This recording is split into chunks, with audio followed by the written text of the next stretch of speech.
Alhamdulillahi Rabbil Alamin. La pornographie est peut-être chez vous. Alors désolé du titre assez cru, mais c'est pour réveiller des consciences qui malheureusement ont tendance à trop prendre à la légère des sujets qui peuvent être très graves.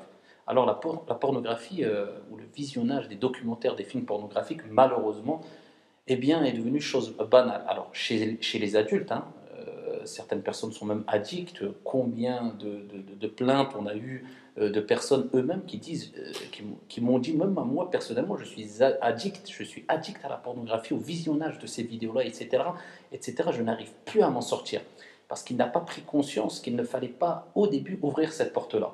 Et il n'a plus ce ressenti que Dieu, son Seigneur Tabaraka wa Ta'ala, c'est lui Ar-Raqib, celui qui surveille, celui qui voit tout, Al-Basir.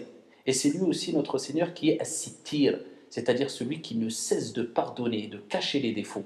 Mais il y a une limite à ne pas dépasser parce qu'un jour vient où Dieu dévoile malheureusement quand la personne persiste. Et notre Seigneur est pardonneur et miséricordieux et il t'incite et il te pousse à te repentir. Mais malheureusement, des gens persistent parce qu'ils ont trop ouvert de portes qu'il ne fallait surtout pas ouvrir.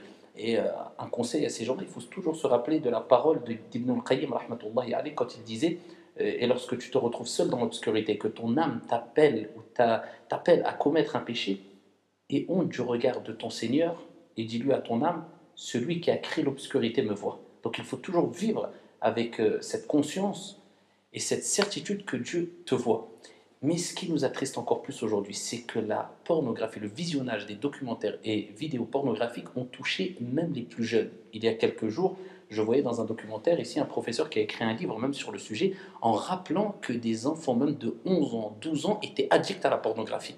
Alors imaginez-vous avec quelle vision de la femme et la femme, quelle vision de l'homme, eh bien, vont grandir ces jeunes-là. Alors qu'à la base, la relation entre un homme et une femme de manière licite, entre l'époux et l'épouse, c'est quelque chose de noble.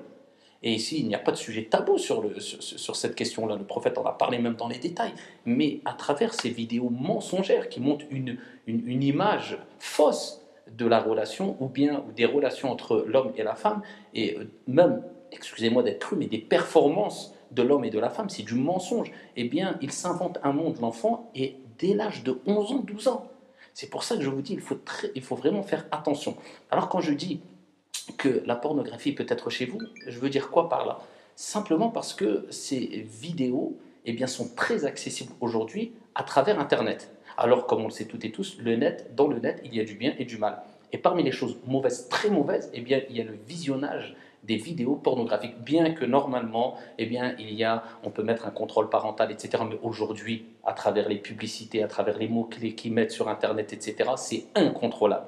Donc à partir du moment où votre enfant a accès, même s'il a 8 ans, même s'il a 9 ans, à une tablette, à un jeu, à un écran d'ordinateur, avec un accès Internet, sachez qu'il peut tomber facilement sur ce genre de vidéos. Donc si on ne prête pas attention, alors je ne dis pas qu'il ne faut plus que l'enfant ait un accès à Internet ou autre, mais il doit être plus que contrôlé. Alors s'il regarde un dessin animé, c'est une chose, mais il faut savoir que dans le dessin animé, ou à la fin du dessin animé, quelquefois ils mettent des pubs qui renvoient vers une page, qui celle-ci renvoie vers une autre page, qui celle-ci renvoie peut-être vers des vidéos pornographiques. Et imaginez-vous l'impact sur l'enfant s'il voit ce type d'image ou ce genre d'image alors qu'il n'a que 7 ans, ou 8 ans, ou 11 ans, ou 12 ans. Et combien d'enfants, eh bien, ici, ces images-là ont eu un impact dévastatrice. Ça les a détruits psychologiquement jusqu'à ce que des enfants de 11 ans, 12 ans, je vous dis, c'est un professeur ici qui a écrit un livre et qui est passé dans une émission qui l'a dit, qui est tombé dedans et qui n'arrivait plus à s'en sortir. Alors, soit les enfants ont besoin d'un temps où ils peuvent, surtout aujourd'hui, hein, profiter un peu du net parce que c'est quasiment impossible maintenant de les priver complètement. Mais un enfant de 8 ans, 9 ans, 10 ans, 7 ans, et lui laisser une tablette ou un téléphone sans aucun contrôle, c'est quelque chose d'extrêmement grave. Et ne vous dites pas, hein, c'est bon, il est sur YouTube ou je ne sais où, ou sur je ne sais quelle plateforme, et il est en train de regarder que des dessins animés ou des choses pour des enfants. Ça va extrêmement vite. Donc ça, c'est juste un petit rappel pour vous rappeler qu'il est important ici de contrôler vraiment et de faire très attention et d'avoir une prise de conscience sérieuse sur les effets très négatifs ici et dévastatrices des films, des documentaires, des images pornographiques. Et cela a touché beaucoup de gens de façon générale. Et je dis ici de façon particulière beaucoup de jeunes et de moins jeunes dans la communauté ici musulmane, malheureusement. Qu'Allah Jalla wa Ala préserve vos enfants, vos époux, vos épouses, vos parents et vos demeures ici de tout mal. Wallahu a'lam walhamdulillah.